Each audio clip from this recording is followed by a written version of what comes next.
Sejarah Kota Nganjuk adalah sebuah wilayah yang terletak di Provinsi Jawa Timur, Indonesia.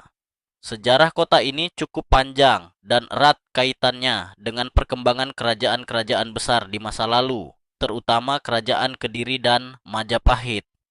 Berikut ringkasan sejarah Nganjuk, asal-usul nama.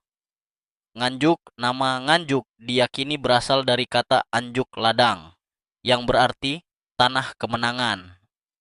Nama ini diberikan sebagai bentuk penghormatan atas kemenangan pasukan Empu Sindok, raja dari Wangsa Isyana, Kerajaan Medang, dalam perang melawan musuh di wilayah tersebut sekitar abad ke-10 Masehi. Peran dalam kerajaan kuno abad ke-10 Masehi, muncul prasasti Anjuk Ladang 935 M yang dikeluarkan oleh Empu Sindok. Prasasti ini menyebutkan bahwa masyarakat di daerah tersebut telah berjasa membantu raja dan sebagai balas jasa, mereka diberi status Sima, daerah bebas pajak.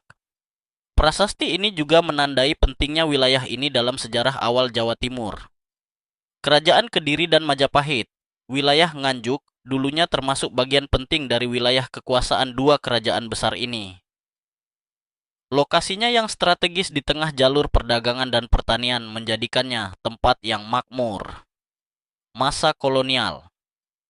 Pada masa penjajahan Belanda, Nganjuk menjadi bagian dari sistem pemerintahan kolonial dan dijadikan sebagai pusat pemerintahan keresidenan.